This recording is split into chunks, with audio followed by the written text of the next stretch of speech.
Hello बच्चों, स्वागत है आप सभी का फिर से हमारे यूट्यूब चैनल पंडित स्टडी पर।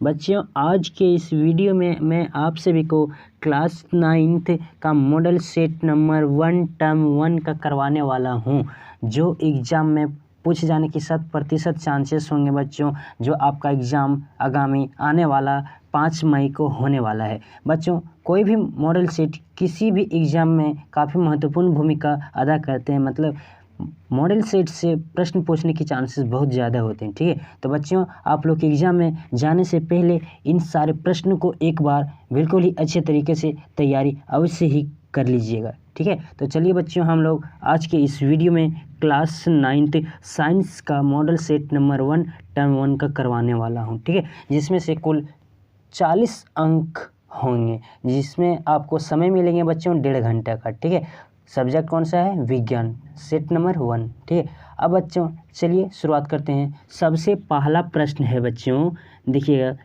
कि निम्न में कौन सदिश नहीं है। तो बच्चों, अगर सदिश नहीं होगा तो कौन सा हो सकता है, बोलिए। तो बच्चों, अगर सदिश नहीं है, ठीक है, तो वह अदिश होगा। तो सबसे पहले हम लोग इसमें क्या छाटेंगे? कौन अदिश होगा, और अदिश वही नहीं होगा जो सदिश नहीं होगा। ठीक है, तो बच्चों सबसे पहले समझिए सदिश किसे कहते हैं। तो बच्चों, सदिश उसे कहते हैं, सदिश राशि उसे कहते हैं जिसमें परिमाण के साथ साथ दिशाएं भी होते हैं। ठीक है, और अदिश में क्या होते हैं बच्चों? जिसमें परिमाण के साथ साथ दिशाएं नहीं होते हैं। ठीक, उसे कहते हैं अदिश राशि। तो सबसे पहले आप देखिएगा इसमें क्या दिया गया। सबसे पहला ऑप्शन नंबर विस्थापन, क्या यह एक से सदिश राशि है या नहीं है? तो बच्चों, विस्थापन में परिमाण के साथ साथ दिशाएं भी होती है। ठीक है, इसलिए यह क्या है? एक सदिश राशि है। ठीक है, अब बी नंबर में है त्वरण। और त्वरण भी क्या है बच्चों? परिमाण के साथ साथ दिशाएं इसमें भी पाए जाते हैं, होती हैं, इसलिए यह भी एक सदिश राशि है। और वेग में भी परिमाण के साथ साथ दिशाएं होती है, इसलिए यह भी क्या है? एक सदिश राशि। लेकिन बच्चों, दूरी क्या है? एक अदिश राशि है, क्योंकि इसमें परिमाण के साथ साथ दिशाएं नहीं होती। लेकिन अगर बच्चों एग्जाम में मान लें कि लिख दिया जाए कि 5 किलोमीटर 10 किलोमीटर तो कहीं भी उत्तर दक्षिण पूर्व दिशा में, ठीक, तो वह हो सकता है। लेकिन यहाँ पर क्या है? दूरी सिर्फ दिया गया है, जो कि क्या है? दूरी का ना हमें यहाँ पर दिशा जिक्र नहीं दिया गया, दिशाएं जिक्र नहीं किया गया, इसलिए इस प्रश्न का सही उत्तर क्या हो जाएंगे? दूरी, यानी कि दूरी क्या हो जाएंगे? सदिश नहीं है, जिसमें दिशाएं हो, डायरेक्शन हो, वह हो जाएगा सदिश। ठीक है, अब बच्चों आप लोग याद रखने के लिए ट्रिक का यूज कर सकते हैं, जैसे कि जिस भी शब्द की में वह आए, क्या है बच्चों? वह आए ब आए, तो वह हमेशा लगभग बच्चों जनरली सदिश राशि होते हैं। क्या होते हैं? सदिश राशि होते हैं। ठीक, कुछ अपवाद में आते हैं बच्चों। ठीक है, जनरली सदिश होते हैं। अब बच्चों देखिए यहाँ पर क्या था? पहला नंबर में विस्थापन, देखिए हुआ है कि नहीं? तो इसलिए क्या है? सदिश है। और त्वरण में भी देखिए हुआ है, इसलिए क्या है? सदिश है। और इसमें भी क्या है? वेग में भी देखिए हुआ है, इसलिए क्या है? ये सब सारा सदिश राशि के हैं। ठीक, हम लोग पहचान सकते हैं, पहचानने के लिए हुआ या बात देख लीजिएगा, चल जाएगा। लगभग में सारा सही हो सकते हैं। ठीक है बच्चों, लेकिन जिसमें परिमाण के साथ साथ दिशाएं हैं वह सदिश राशि, जिसमें दिशाएं नहीं है वह अदिश राशि। ठीक, अब बच्चों अगला प्रश्न, चलिए अगले प्रश्न की ओर। वेग परिवर्तन की दर को क्या कहते हैं? तो वेग परिवर्तन की दर को बच्चों त्वरण कहते हैं। क्या कहते हैं? वेग परिवर्तन की दर को त्वरण कहते हैं, इसलिए इस प्रश्न का सही उत्तर क्या हो जाएगा? Option number B. ठीक है बच्चों, अब अगला प्रश्न की ओर चलते हैं। चाल और वेग का मात्रक क्या होता है? ठीक है, तो बच्चों चाल बराबर आप लोगों ने पढ़े होंगे क्या, कि चाल बराबर क्या होता है बच्चों? दूरी बट्टा समय, दूरी बट्टा क्या होता है? समय, दूरी बट्टा समय। और बच्चों दूरी का सही मात्रक क्या होता है? तो दूरी का सही मात्रक होता है मीटर, और समय का क्या होता है बच्चों? सेकंड। इसीलिए चाल का एसआई मात्रक क्या हो जाएगा बच्चों? मीटर पर सेकेंड। ठीक है, और बच्चों वेग का भी एसआई मात्रक क्या होता है? मीटर पर सेकेंड। इसीलिए इस प्रश्न का सही उत्तर हो जाएगा ऑप्शन नंबर ए। ठीक है, अब अगले प्रश्न की ओर चलते हैं बच्चों। ओडोमीटर क्या मापता है? तो बच्चों ओडोमीटर गाड़ी द्वारा तय की गई दूरी को मापता है। क्या मापता है बच्चों? ओडोमीटर गाड़ी द्वारा तय की गई दूरी को मापता है, इसलिए इस प्रश्न का सही उत्तर क्या जाएगा? Option number D. ठीक है, दूरी। अब अगले प्रश्न की ओर चलते हैं बच्चों। 20 मीटर पर सेकेंड को किलोमीटर प्रति घंटा या पर आवर में मान होगा। ठीक है, तो बच्चों सबसे पहले हम लोग समझते हैं कि मीटर पर सेकंड को किस में बदलना है हमें? किलोमीटर प्रति घंटा में जाना है। ठीक है बच्चों, यहाँ पर आप लोग याद रख सकते हैं कि जब भी आपसे अगर मीटर पर सेकेंड से किलोमीटर में बदलने को कहा जाए, किस में कहा जाए बच्चों, किलोमीटर प्रति घंटा में बदलने को कहा जाए, तो आप लोग हमेशा मीटर पर सेकेंड में क्या कीजिएगा, 18/5 से गुना कर दीजिएगा। 18/5 से क्या कीजिएगा बच्चों, गुना कीजिएगा। ठीक है, और बच्चों अगर आपसे किलोमीटर से क्या कहा जाए, किलोमीटर प्रति घंटा को मीटर पर सेकेंड में बदलें, तो आप लोग क्या कीजिएगा बच्चों कि किलोमीटर प्रति घंटा में 5/18 से गुना कर दीजिएगा। ठीक है बच्चों, देखिएगा याद रखिएगा यहाँ पर क्या है, अगर हम आपसे पूछें कि मीटर पर सेकेंड बड़ा है कि किलोमीटर प्रति घंटा बड़ा है, ठीक है, तो बच्चों आप लोग का आंसर होगा कि किलोमीटर बड़ा होता है। ठीक है, किलोमीटर बड़ा होता है। इसी अब यहाँ पर हम पूछें आपसे, क्या बताइए कि 18/5 बड़ा है कि 5/18 बड़ा है। ठीक है, तो बच्चों आप लोग का आंसर होगा कि 18/5 बड़ा है, क्योंकि जैसे देखिए ना, भागा देखिए कितना 3 5 5 3 15 आ जाएगा। ठीक है, मतलब 3 पॉइंट कुछ आएंगे, जबकि ये 0 पॉइंट कुछ आएंगे। ठीक, तो बड़ा कौन हो जाएंगे, ई वाला। तो बच्चों आप लोग याद रखिएगा कि जब भी हमें छोटा से बड़ा में जाना है, किस में जाना है, छोटा से बड़ा में, तो बड़े डिजिट से गुना कराना है। ठीक है, जैसे मीटर पर सेकंड क्या है, छोटा, अब छोटा से जाना है बड़ा में, कहाँ जाना है, बड़ा में, तो बड़ा से गुना करना है। बड़ा कौन है, 18/5, तो 18/5 से गुना कराना है। ठीक है बच्चों, और अगर कि बड़ा से छोटा में आना है, किस में जाना है, बड़ा से छोटा में, तो छोटे डिजिट से गुना कराना, मतलब 5/18 से गुना करा देना है। ठीक है, तो किलोमीटर प्रति घंटा को मीटर पर सेकंड छोटा में जाने के लिए 5/18 से गुना करेंगे। ठीक है, और मीटर पर सेकंड को किलोमीटर में जाने के लिए 18/5 से गुना करेंगे। ठीक है, अब चलिए प्रश्न को देखते हैं। तो सबसे पहले यहाँ पर प्रश्न दिया गया कि 20 मीटर पर सेकंड को किस में बदलना है बच्चों, तो जाना है किलोमीटर में। देखिए बड़ा में जाना है कि छोटा में जाना है, तो बच्चों आप लोग बोलिए कि बड़ा में जाना है। बड़ा जाने के लिए क्या बताया अभी मैंने, 18/5 से क्या करना है, गुना करा देना है। ठीक है, तो 18/5 से क्या करा दिया हमने, गुना करा दिए। अब इसे कुछ कटेगी तो काट सकते हैं। ठीक है बच्चों, देखिए काटेगा तो काट दीजिए, 5 × 5 5 चौक कितना हो गया 20। अब ऊपर वाला ऊपर के साथ गुना करा दीजिए। ठीक है, तो कितना आ जाएंगे बच्चों, 18 चौक के 72, 18 चौक 72 क्या हो जाएंगे, किलोमीटर प्रति घंटा। इसलिए इस प्रश्न का सही उत्तर क्या आ जाएगा, option number B, 72 kilometre per hour या प्रति घंटा। ठीक है, अब बच्चों अगले प्रश्न की ओर चलते हैं। देखिए एक कार की चाल 15 मीटर की दूरी तय करने में 18 किलोमीटर प्रति घंटा से 36 किलोमीटर प्रति घंटा हो जाती है। मतलब बच्चों क्या हो जाता है, देखिएगा चाल में क्या, चाल बढ़ जाता है, क्या हो रहा है, 18 से कितना हो जा रहा है, परिवर्तन हो जा रहा है, 18 से 36। ठीक है, बढ़ जा रहा है। तो बच्चों सबसे पहले हमें क्या निकालना, सो देखिए सबसे पहले पूछा है कि कार का त्वरण ज्ञात कीजिए। त्वरण को किससे इंडिकेट करते हैं बच्चों, ए से, ये बराबर हमें निकालना है। ठीक है, अब लेकिन इसमें से दिया गया क्या है बच्चों, देखिए दूरी है, क्या है ये दूरी, कितने दूरी है, तो डिस्टेंस कितने दिए गए हैं, डिस्टेंस आप लोग लिख सकते हैं कितने, एस बराबर क्या है दिए गए बच्चों 15 मीटर, कितने हैं 15। और देखिए भी बराबर कितने हैं बच्चों, यानी कि इसमें से देखिए 2 वेग हैं, क्या है, एक प्रारंभिक वेग है और एक अंतिम वेग है। ठीक है, मतलब शुरुआत कितना वेग से जा रहा था, जा कितना से जा रहा था 18 में, तो 18 यू क्या हो गया, प्रारंभिक वेग है। ठीक है, 18 किलोमीटर प्रति घंटा है, और अंतिम वेग कितना बदल कितना जा रहा है, देखिए चेंज हो जा रहा है 36 में, कितना, इसलिए भी क्या हो गया बच्चों 36 किलोमीटर प्रति घंटा, 36 किलोमीटर प्रति घंटा हो जाते हैं। तो कार का त्वरण निकालना बच्चों हमें क्या, अगर आप लोगों ने समीकरण पढ़े होंगे फार्मूले में कि v² - u² बराबर 2as होता है, क्या होता है 2as होता है। अगर इसमें से पुट कर देंगे तो क्या हो जाएंगे, आंसर आ जाएगा। लेकिन बच्चों अभी अगर आप लोग यहाँ पर कर देते हैं, इसमें पुट कर देते तो आपका आंसर गलत आ जाएगा। अब गलत कैसे आ जाएगा बच्चों, बहुत सारे बच्चे इसी तरह से करके आ जाते हैं, पता चलता है क्या हम सही बना के आए, लेकिन मार्क्स कम आ जाता है। तो गलती कहाँ पर जांचिएगा बच्चों, देखिए क्योंकि यहाँ पर डिजिट देखिए सेम नहीं है, क्योंकि यहाँ पर देखिए दूरी क्या है मीटर में, और चाल क्या हो जा रहा है आपका, क्या हो जा रहा है, तो चाल में यहाँ वेग में देखिए किलोमीटर प्रति घंटा, जो कि क्या है बराबर नहीं।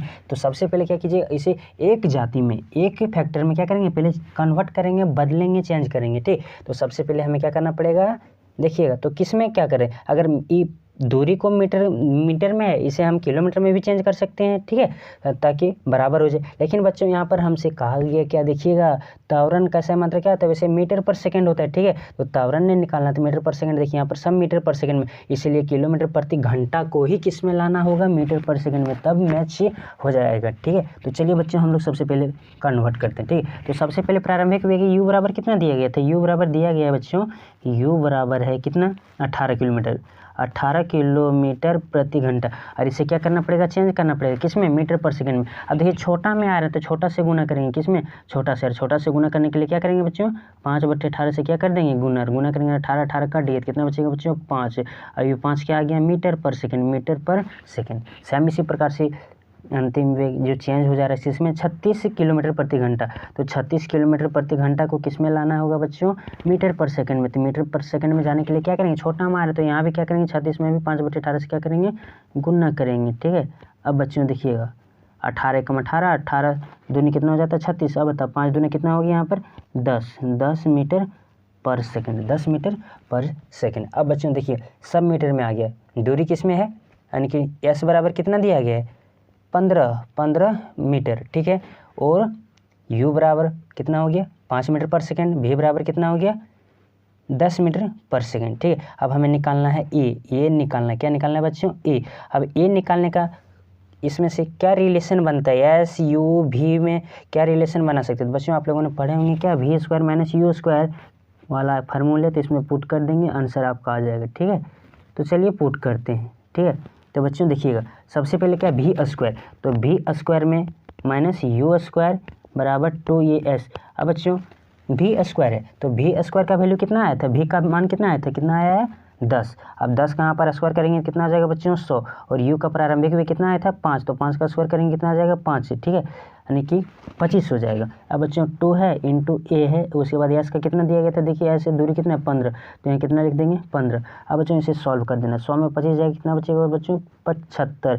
अब 75 इधर कितना हो जाएगा बच्चों 15 दूना 30 ये हो जाएगा। अब हमें निकालना क्या है a, तो ये बराबर क्या हो जाएगा बच्चों 75/30, 75/30। अब इसे जैसे ही डिवाइड करेंगे सॉल्व करेंगे कितना हो जाएगा बच्चों, देखिएगा 30 दूना कितना आ रहा है, 30 दूना 60 हो जा रहा है, मतलब 2 पॉइंट से कुछ ज़्यादा आ रहा है, तो यानी कि इसमें से क्या है जैसे डिवाइड करेंगे तो आएगा 2.5। अब क्या आ जाएगा मीटर पर सेकंड स्क्वायर, क्योंकि त्वरण का ऐसा ही मात्रा मीटर पर सेकंड स्क्वायर होता है, इसलिए इस प्रश्न का सही उत्तर ऑप्शन नंबर ए हो जाएंगे, ठीक है बच्चों, ऑप्शन नंबर ए। अब अगले प्रश्न की ओर चलते हैं बच्चों, बल का एसआई मात्रक क्या होता है, तो बच्चों बल का एसआई मात्रक न्यूटन होता है, क्या होता है बच्चों न्यूटन, इसलिए इस प्रश्न का सही उत्तर हो जाएगा ऑप्शन नंबर सी।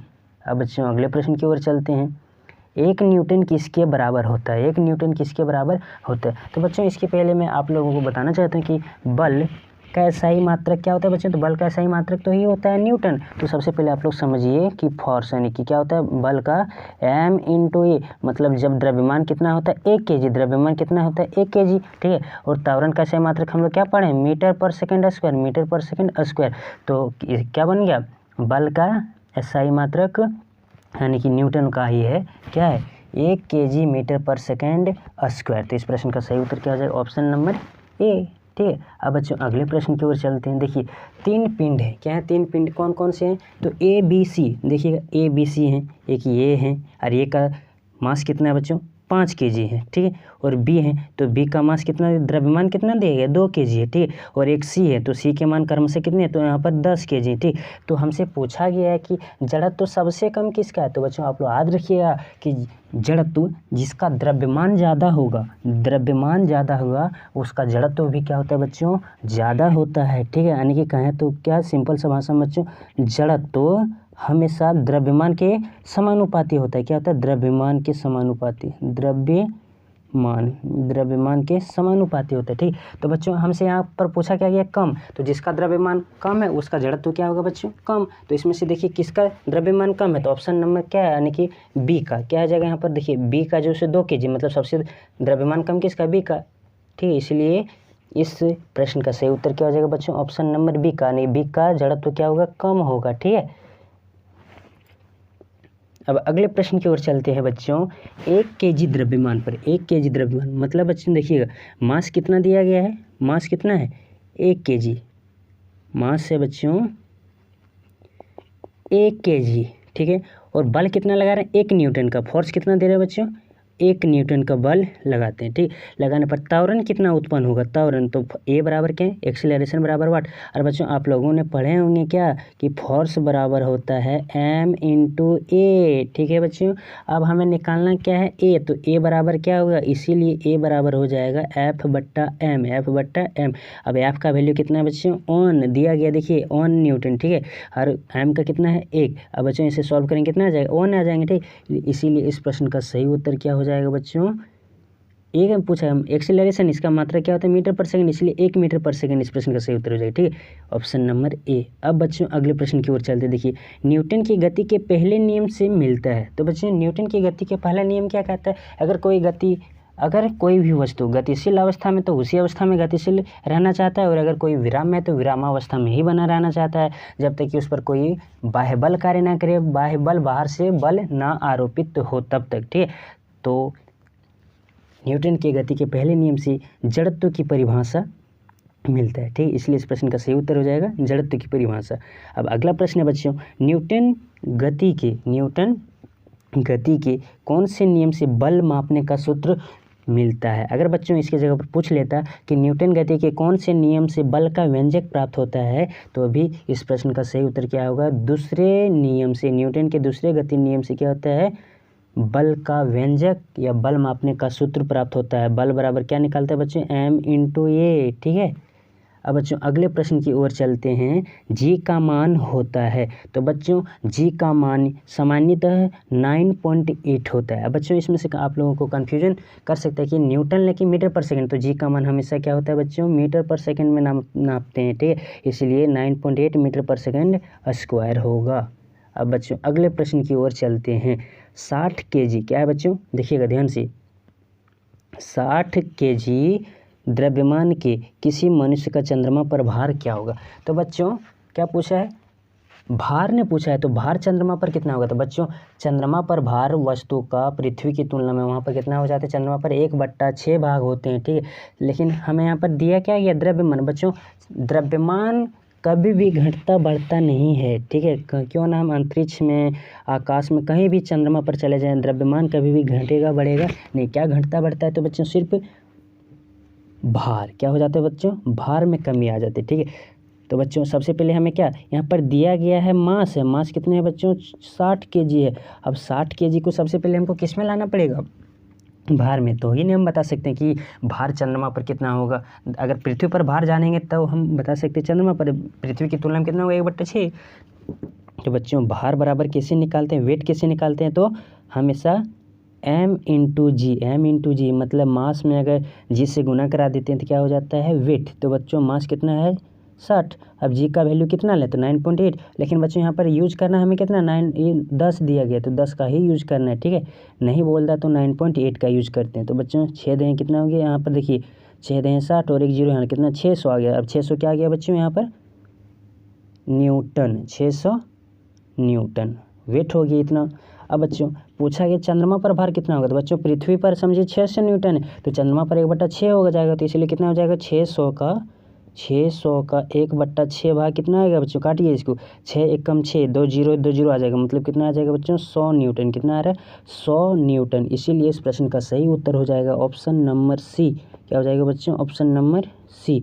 अब अगला प्रश्न है, शरबत बनाते समय पानी में चीनी मिलाने पर चीनी पानी में मिल जाता है, पानी विलय हो जाता है, मिल जाता है, ठीक है। यह पदार्थ के कणों के किस गुणधर्म को दर्शाता है, किस गुण को बताता है, ठीक। तो बच्चों पदार्थ के बीच जो हैं क्या पाए जाते हैं, खाली स्थान पाए जाते हैं, रिक्त स्थान पाए जाते हैं, ठीक है। इसीलिए इस प्रश्न का सही उत्तर हो जाएगा, पदार्थ के कणों के बीच रिक्त स्थान पाए जाते हैं, उसी में क्या हो जाता है, पानी में मिल जाते हैं, विलय हो जाते हैं। अब अगला प्रश्न है बच्चों, निम्नलिखित में कौन पदार्थ का उदाहरण है, मतलब कौन पदार्थ है, ठीक है बच्चों। तो देखिए इसमें से सबसे पहला ऑप्शन है विचार। क्या यह पदार्थ है, बिल्कुल नहीं, विचार है। देखिए अब क्या है, शीत, ठंडा, गर्म, ये सब क्या है, पदार्थ हैं, कोई नहीं है। अब एक है देखिए शीतल पेय, पेय का मतलब पीने वाला पदार्थ, समझे बच्चों, जैसे दूध हो सकता है, पानी हो सकता है, कुछ भी हो सकता है, ठीक। तो क्या यह एक पदार्थ हैं, ठीक है। लेकिन यह स्नेह दिया गया, स्नेह, ममता, प्यार, ये सब क्या है, पदार्थ का उदाहरण नहीं है। विचार, शीत और स्नेह नहीं, इसलिए इस प्रश्न का सही उत्तर क्या हो जाएगा, ऑप्शन नंबर सी, शीतल पेय, ठीक। अब बच्चों अगले प्रश्न की ओर चलते हैं। दो विभिन्न पदार्थों के कणों का स्वतः मिलना कहलाता है। तो बच्चों दो विभिन्न पदार्थों के कणों का स्वतः मिलना विसरण कहलाता है। क्या कहलाता है बच्चों, विसरण। इसलिए प्रश्न का आंसर हो जाएगा ऑप्शन नंबर ए। अब बच्चों अगले प्रश्न की ओर चलते हैं। किसी तत्व की, क्या दिया गया है, किसी तत्व की द्रव्यमान प्रति इकाई आयतन को क्या कहते हैं। बच्चों समझिएगा, द्रव्यमान प्रति इकाई, सबसे पहले क्या दिया गया है, द्रव्यमान। तो देखिएगा द्रव्यमान, द्रव्यमान प्रति इकाई आयतन। तो द्रव्यमान प्रति इकाई आयतन को क्या कहते हैं बच्चों, घनत्व बोला जाता है, ठीक है। घनत्व, क्या कहते हैं, घनत्व। इसलिए इस प्रश्न का सही उत्तर क्या हो जाएगा बच्चों, घनत्व। अब देखिए ऑप्शन नंबर कौन मैच हो रहा है, ठीक है। तो देखिए बच्चों ऑप्शन नंबर ए में देखिए घनत्व दिया गया है, यानी कि द्रव्यमान प्रति इकाई आयतन को क्या कहते हैं, घनत्व। इसीलिए इस प्रश्न का सही उत्तर ऑप्शन नंबर ए। अब बच्चों अगला प्रश्न देखिए।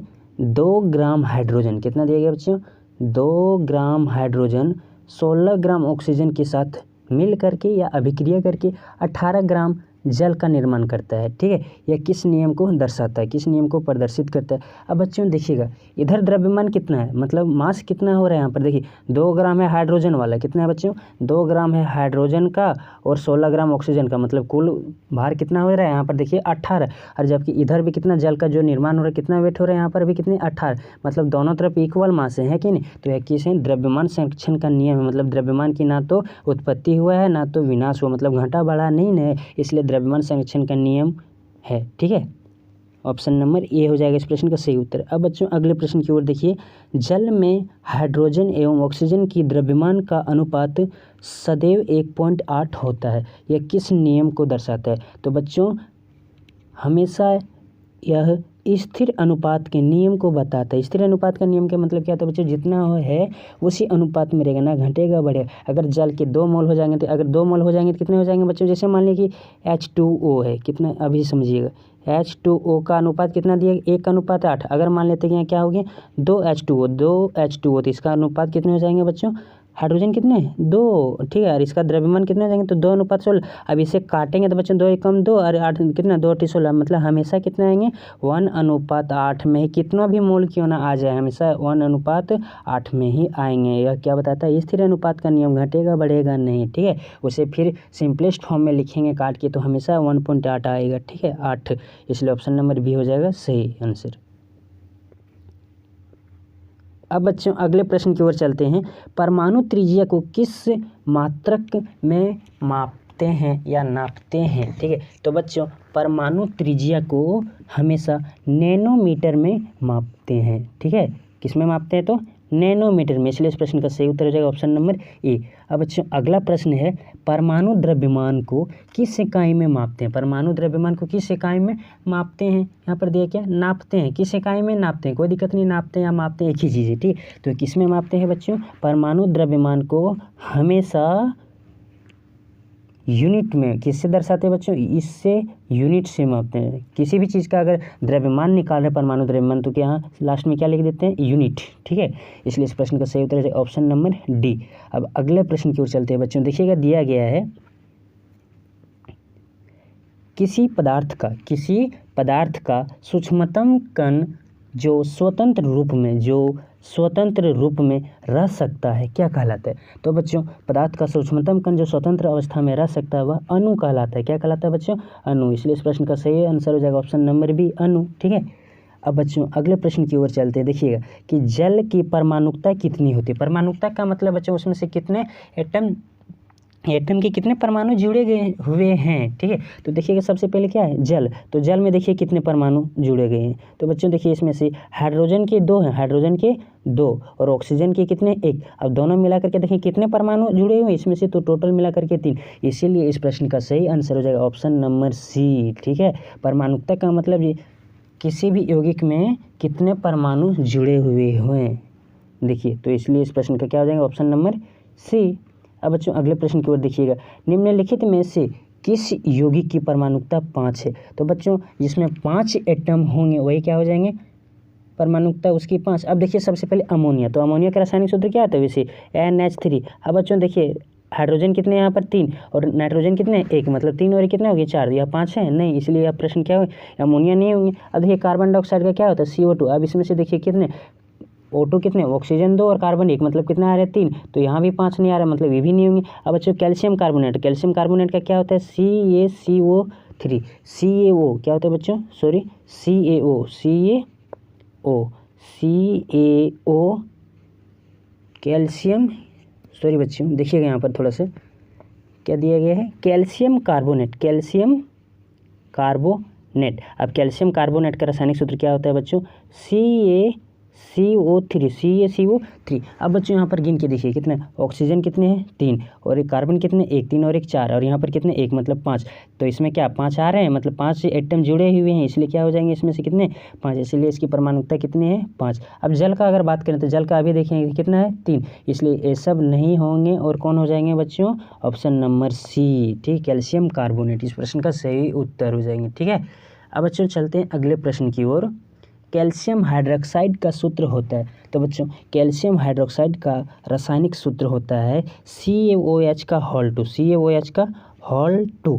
ठीक है बच्चों, अब बच्चों अगले प्रश्न की ओर चलते हैं, नाइट्रिक अम्ल का आणविक द्रव्यमान ज्ञात कीजिए। तो बच्चों नाइट्रिक अम्ल का आणविक द्रव्यमान ज्ञात करने से पहले मैं आप सभी से पूछना चाहता हूँ कि नाइट्रिक अम्ल का रासायनिक सूत्र क्या होता है। ठीक है बच्चों, तो बच्चों नाइट्रिक अम्ल का रासायनिक सूत्र क्या होता है बच्चों, HNO3। अब बच्चों किसी भी यौगिक का आणविक द्रव्यमान किसे ज्ञात करते हैं, तो सबसे पहले हम लोग क्या गिनेंगे, कितने एटम उपस्थित हैं, कितने एटम। तो देखिए इसमें हाइड्रोजन के कितने एटम हैं, यहाँ पर 1 है, लिखिएगा 1। उसके बाद दीजिएगा बच्चों प्लस, क्या देंगे, सॉरी बच्चों प्लस नहीं इंटू लगाना है, क्या लगाना है इंटू।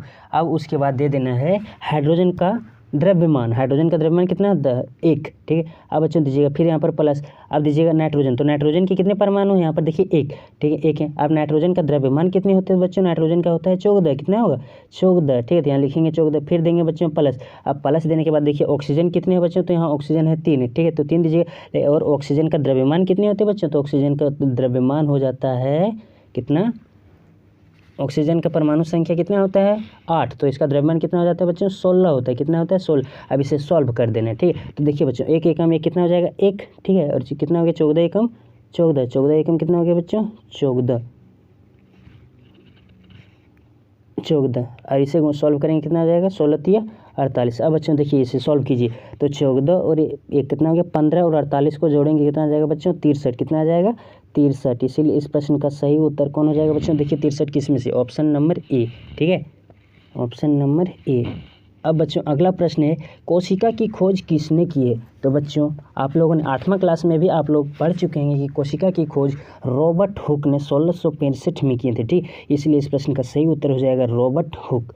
अब अगला प्रश्न है बच्चों, निम्नलिखित में से कौन जीव एक कोशिकीय है। क्या है बच्चों, एक कोशिकीय जीव क्या होते हैं, अमीबा क्या है एक कोशिकीय जीव, लेकिन क्या है यहाँ पर ऑप्शन में दिए हुए नहीं है, तो इस प्रश्न का सही उत्तर हो जाएगा बच्चों पैरामीशियम भी क्या है एक कोशिकीय जीव हैं, एक कोशिकीय जीव। ठीक है, अब अगले प्रश्न की ओर चलते हैं, पादप कोशिका की सबसे बाहरी परत क्या कहलाता है। तो बच्चों पादप कोशिका की सबसे बाहरी परत को कहते हैं कोशिका भित्ति, क्या कहते हैं बच्चों, और यह हमेशा पेड़ पौधों में ही मतलब पादप में ही पाए जाते हैं। ठीक है, कोशिका भित्ति कहते हैं, क्या कहते हैं कोशिका भित्ति, इसलिए इस प्रश्न का सही उत्तर है कोशिका भित्ति। अब बच्चों देखिएगा इसी में अगला दिया गया है कि कोशिका भित्ति बनी होती है, कोशिका भित्ति किससे बनी होती है। तो बच्चों याद रखिए कोशिका भित्ति सेलुलोज से बनी होती है, किससे बनी होती है सेलुलोज, इसलिए इस प्रश्न का सही उत्तर ऑप्शन नंबर सी।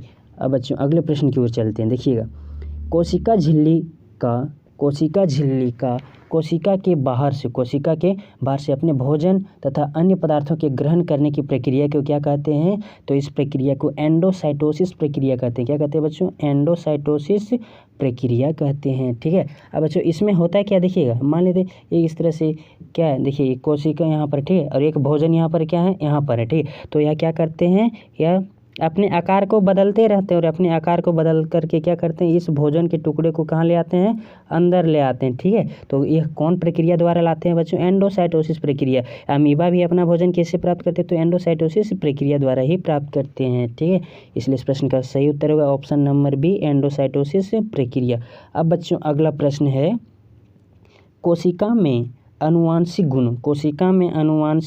गुणों की सूचना कहाँ होती। तो बच्चों कोशिका में अनुवांशिक गुणों की सूचना हमेशा कहाँ होती है, गुणसूत्रों में पाई जाती है, गुणसूत्रों में। इसलिए इस प्रश्न का सही उत्तर ऑप्शन नंबर डी। अब बच्चों अगला प्रश्न है, लाइसोसोम कौन बनाता है, लाइसोसोम कौन बनाता है। तो बच्चों लाइसोसोम हमेशा अंतःप्रद्रवी जालिका और गोल्गी काय में होता है। क्या होता है बच्चों, गोल्गी काय, या तो गोल्गी बॉडी भी बोल सकते हैं, और अंतःप्रद्रवी जालिका, अंतःप्रद्रवी जालिका, अंतःप्रद्रवी जालिका और गोल्गी बॉडी मतलब गोल्गी उपकरण, किसमें बोल सकते हैं बच्चों, गोल्गी उपकरण, दोनों में लाइसोसोम का निर्माण होता है। अब बच्चों देखिए इसमें से कौन सा ऑप्शन यहाँ पर मैच हो रहा है। ठीक है, तो बच्चों यहाँ पर देखिए दिया गया है गोल्गी उपकरण। क्या दिया गया, ऑप्शन नंबर डी में गोल्गी उपकरण। अगर अंतःप्रद्रवी जालिका और गोल्गी उपकरण दोनों रहता तो दोनों ऑप्शन क्या हो जाएंगे, ऑप्शन नंबर ए और बी क्या हो जाते हैं, सही। ठीक, लेकिन यहाँ पर क्या दिए गए हैं, गोल्गी उपकरण, इसलिए इस प्रश्न का सही उत्तर क्या हो जाएंगे, ऑप्शन नंबर डी।